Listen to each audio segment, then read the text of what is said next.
Well, hello, my loves. Oh my god, it's been so fucking long, right? It's been a long fucking time since I've talked to you guys. Not by choice. I've been extremely busy. My oldest daughter had a baby, and she is perfect. Absolutely love her. Haven't slept in like 2 weeks. She's 2 weeks old, little over 2 weeks. She was born March 29th, so she's a little over 2 weeks old, and we haven't slept the whole fucking time. It's just been great. We love her to pieces. Anyways, I wrote a story, a short horror story. I do write these several times a year, so I like to share them with you. Um, this one's about actually 4.5 pages, so bear with me. I'm not always the best reader, but I try, so just bear with me. I have a story for you. Some of it is true and some of it is fiction. This is a story I wrote based off of a memory of mine. Just kind of floats around once in a while. And also, it's just the way my spooky, weird ass motherfucking brain works. It's just the way I'm wired. Okay? This one's called The Yard Sale. Doesn't sound scary, does it? It's probably not that scary, but I did write it, and I want to share it with you. So here we go. The goddamn alarm clock was so loud this morning. I jumped about a foot when it went off. When I finally slapped the snooze button and my heart rate came back down to normal, I had to focus on why the fucker was set that early in the first place. Oh yeah, I promised my friend Julie that I would go hit up yard sales with her. After all, it was a beautiful Saturday morning in June, not too hot yet, but comfortable enough to wear shorts and a light jacket. So I got out of bed and stumbled to the shower. Shit! Straight cold water wakes me up pretty well. It's brisk, baby. I always feel revitalized after a cool shower. So I got dressed and sat on the edge of my bed. I was trying to remember the dream I had. I know it was something fucked up, but I couldn't quite remember. As I was disassociating, which I often do, Julie honked the horn and scared the shit out of me. Again, I must have jumped a foot. I ran downstairs, grabbed a yogurt bar to eat in the car, put on my running shoes, and off we went. We live in a small town of about 3,500 people. Not terribly small, but small enough where we know most everyone or know someone who knows them. I live on Sakes Road, and my friend Julie lives a few blocks up the hill to next to the small bread store called Hart's Bakery. They have the best baked goods in the whole damn town. Shit you not. I absolutely love Little Ma and Pa shops. I feel like they put the most love in their goods and services. Anyway, back to the story. So Julie and I pull up to our first yard sale. I looked at my watch. It was 9:03 a.m. We get out of the car and walk towards the yard and the garage. It didn't look like much was there, but I was looking for some neat antique type things to decorate my house with. I had a small Victorian home that I loved. It was my grandmother Catherine's home. It was passed down to me, and I've been happy there since I was 19. I'm now 31. I walked a little further into the yard and noticed some beautiful wall decor hangings. You know, the ones you can put candles in? Spooky yet beautiful. Yep, that's totally my style. Julie was further back in the garage looking at exercise equipment. She's already as thin as a fucking rail, but hey, whatever floats her boat. I got my wall hangings, and Julie bought some kind of Thigh Master knockoff. We got back into the car and slowly drove down the street. We found another yard sale. It was huge. Huge. Of course we had to stop. We pulled up across the street from the sale and parked. We walked across the street to the two twin girls selling lemonade in the front yard. They looked to be about 8 or 9 years old. Sweet little girls. We will take 2 lemonades, please. We grabbed our drinks, paid the girls a $5 bill, and walked to the sale. There was all kinds of furniture and wall hangings, even bedding and baby stuff. I walked up and down the rows and didn't really see much that I was interested in. It looked more like a moving sale. I decided to walk into the garage where they had tables set up because I've always thought they keep the best stuff in there so nobody would break it or steal it. I walked around the table slowly, picking up an item or two along the way. I was just about done when I came across this gorgeous flower vase. It was very antique and unique, and it really matched my style and the vibe of my home. I lifted it up to look at a price, but there wasn't one listed. So I went to the little old lady at the counter and I said, "How much?" She slowly lifted her head to look at me, then she looked at the vase and said, "For you, it's free." She slowly lifted her arm to look at me. Excuse me, she slowly lifted her head to look at me, then she looked at the vase. I'm repeating myself here because I fucked up. Okay, hang on 1 second, we'll get to the right part. So she slowly lifted her head to look at me, then she looked at the vase and said, "For you, it's free." "Are you sure, ma'am? I can give you a few bucks." She snapped. "No, no money can be exchanged for this vase. It's yours. Take it." She packed it in a box for me, and I left to find Julie. I kept thinking how weird that was. Maybe she was senile or just a crabby old lady. I don't know. Julie was on her way back to pay for her items. We had been thrifting for about an hour or so, but I was starting to not feel good. As soon as we got back to the car, I told Julie, "I think I need to go home. I feel exhausted and just really unwell." Julie drove me home and carried my items inside for me. She really is a great friend. I walked directly to my couch and laid down. I was so exhausted. Maybe I'm coming down with the flu. Julie asked if I wanted her to stay. I told her no. I'm probably going back to bed and just rest for the day. Julie kissed my forehead and told me she'd be back after a bit with some soup and fresh flowers for my new vase. The minute she shut the door, I passed out. I don't know how long I was asleep, but something woke me up. I swear I heard a clanging, clanging type of sound. It sounded like it was coming from the kitchen. I slowly got up and limped my way to the kitchen. Nothing looked out of place. There on the center of my kitchen table was that beautiful vase I bought at the yard sale. It looked perfect there. The flowers Julie bought were made for this house and that vase. I started hollering for Julie, but there was no answer. I made my way to the bottom of the stairs and I looked up and I called Julie's name. I thought maybe she was in the bathroom, but there still was no answer. I walked back to the kitchen table to arrange the flowers a little differently. I bent down to take a big whiff of that heavenly smell. It was so intoxicating. I walked back to the couch and sat down. Not 2 minutes later, Julie walks in the front door with a bag of groceries and a big bouquet of flowers. I asked her what she all got and why she got more flowers. She said, "I got you some soup, some 7-Up, and some crackers." I told her that sounded perfect and would probably help me to feel better. I again asked her why she bought more flowers. "The ones in the vase are perfect." Julie stared at me with a confused face. "I only bought these flowers in my hand. I'm just now getting back from the market." I got up and followed her to the kitchen, and we both stood by the table and stared at the flowers. They were so vibrant and smelled like heaven. Julie turned to look at me, and she asked how these got here. I told her I thought she already got them. She said no, and I was a bit scared. I figured someone came into my home while I was passed out and put flowers here. That doesn't make any sense, though. I'm not dating anyone, and I'm pretty sure my psycho ex moved to a different state.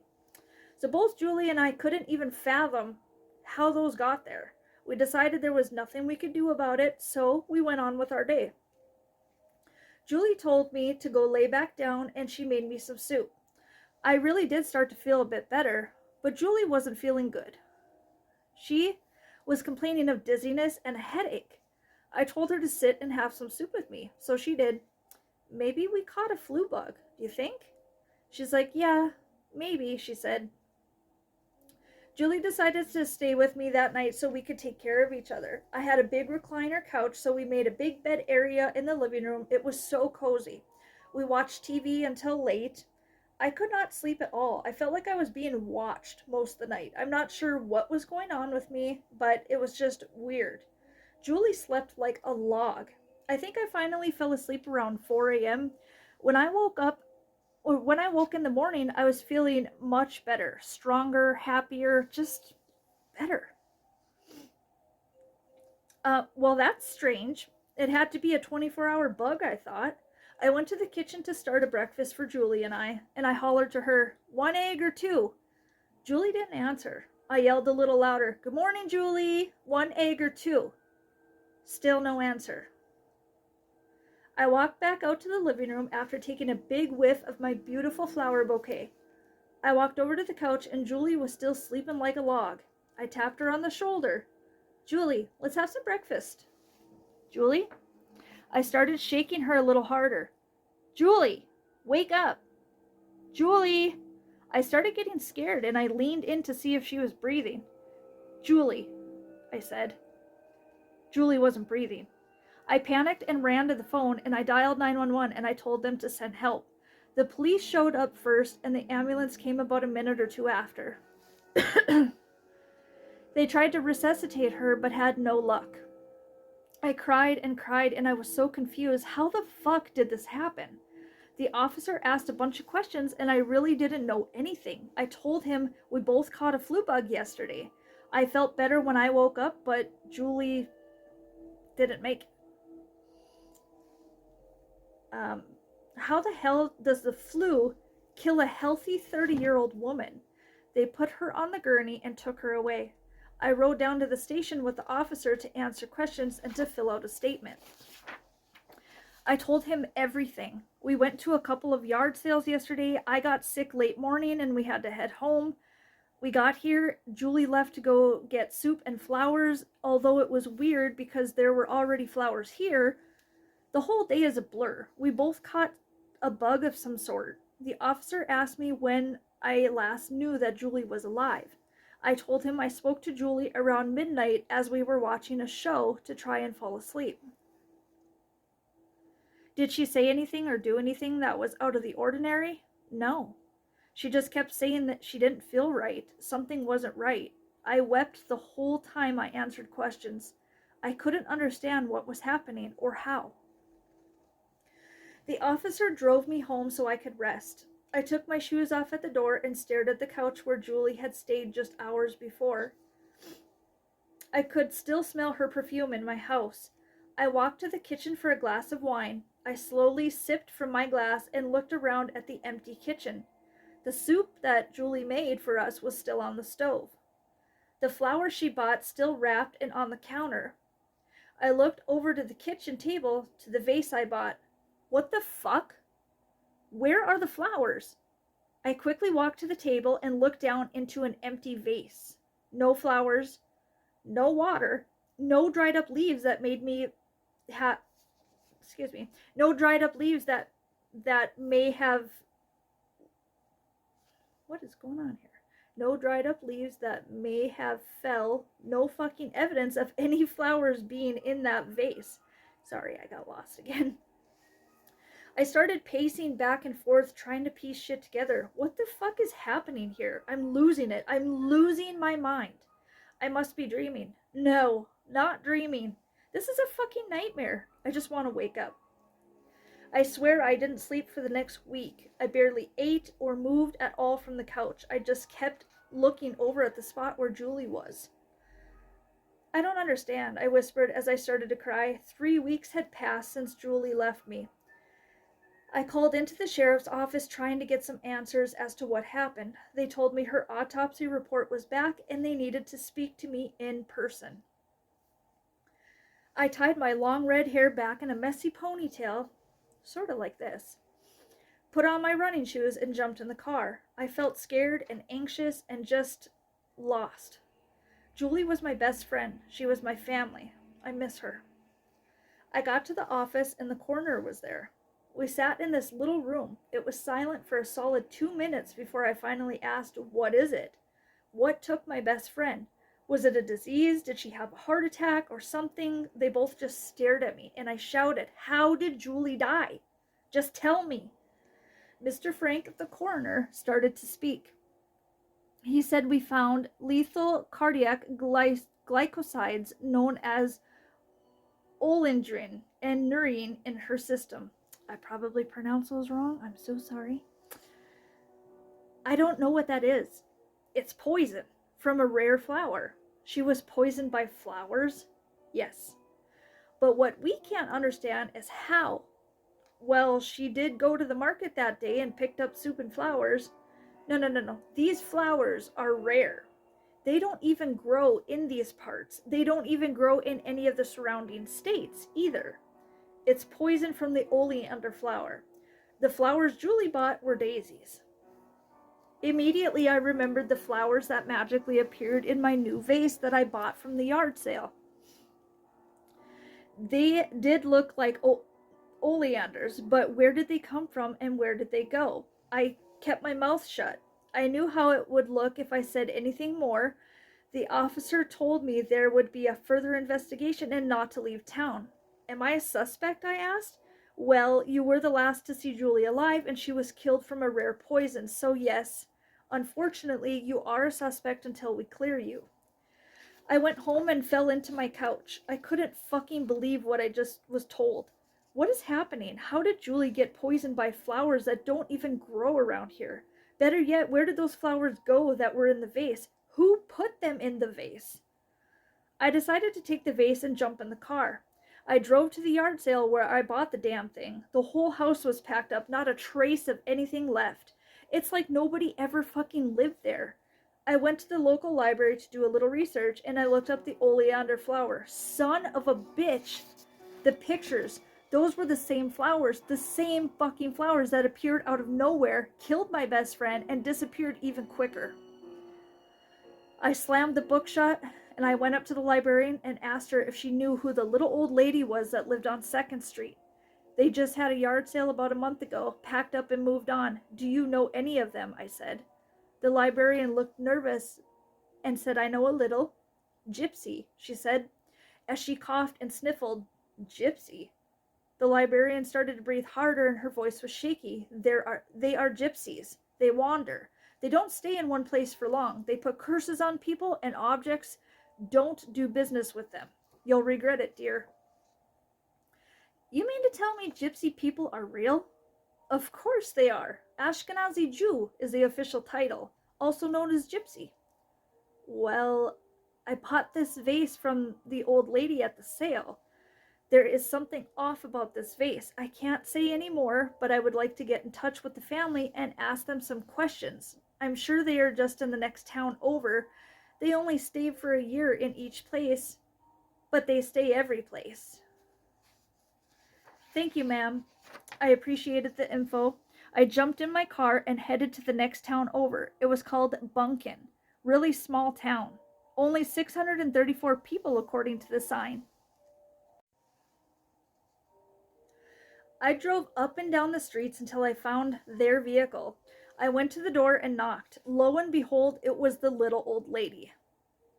The little old creepy ass motherfucking lady. I told her I had purchased a vase from her at their yard sale and I wanted to know where it came from. The old lady started to chant and told me it's best if I go back where I came from. Please just answer my questions, lady. My friend is dead. Of course she is, screamed the gypsy woman. I saw into your future.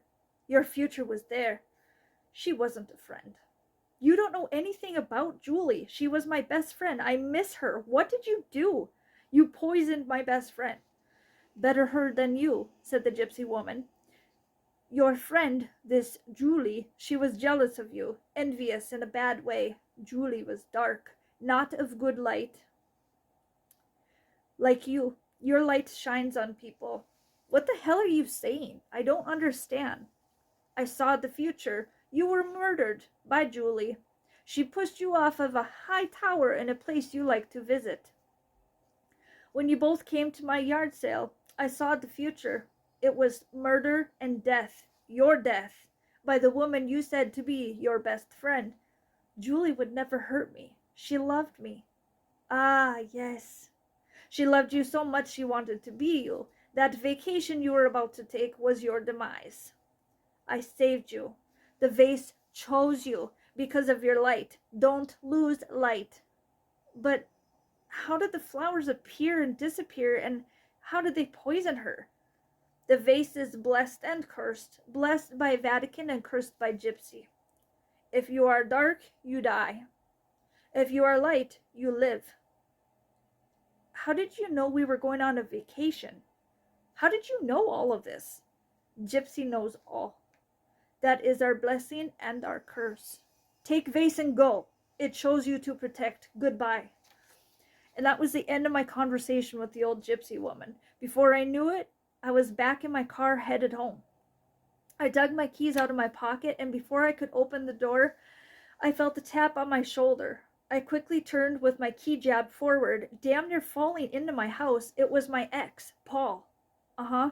My crazy ex that I mentioned briefly before. I thought you moved to a different state, Paul. I did for a bit. I just got back this last weekend and I wanted to see you. I really miss you, and I was hoping we could talk. I suppose. But only for a few minutes. I opened the door the rest of the way and let Paul in. Have a seat. Would you like something to drink? Just a glass of water would be nice. Thank you, Lily. No problem. I rolled my eyes as I walked to the kitchen. I started to slowly remember all the bullshit Paul put me through. Why am I even allowing him to be here, to talk to me, or anything? I'll make this quick, Lily. Paul followed me into the kitchen. I want you back. I want to work on us. He swooped down to hug me, and I spilled the glass of water. He held me tight. I didn't want any part of it, but didn't want to fight, so I hugged him back. Over his shoulder, I looked across the room to the kitchen table. My beautiful antique vase with a beautiful, full bouquet of flowers was calling to me from across the room. I slowly started to smile. Paul? You gotta smell these flowers I got from the market. You'll never see or smell anything like it. Ever. Again. I don't know if you understood the gist of that. I think I made it pretty clear, though. So did you like the story? If you did, I've got tons more, and I'll read them occasionally, in between my paranormal stuff and my what the fuck facts and all my stuff. I'll read them occasionally for you. I like to share these with you. I absolutely love writing short horror stories, and if I had the money to do so, I would actually direct and make little films, little movies and stuff, because it'd be great. Like, that would make a hella good movie. Anyways, I am winded from reading that. That was a long fucking story. But I hope you enjoyed it. Let me know in the comments what you thought about it. If you thought it could have used a little something else. If there's a topic maybe you would like me to write about. All I really need is like 1 or 2 words, and I can form a whole fucking story from that. I shit you not. That's how I work. So this one was called The Yard Sale, and I do have 2 other stories in the works, short horror stories. One is called Where is the Ice Cream Man? And the other one is called The Nightclub. Can't wait to have those done for you guys so I can read them to you for your bedtime story. Sunday night, beginning of a new week. Glorious. I don't know, Mondays suck, but you can get through it. I have faith that you will make it through. And you'll make it to next Sunday so we can be spooky again, right? Right? Am I right? I need some sleep. Anyway, I hope you have a wonderful week. Stay happy. Stay blessed. And stay spooky. Because that is the only way to be. That's how we get through this shit called life. Anywho, I need some sleep. I love you all so much. Stay spooky. Good night.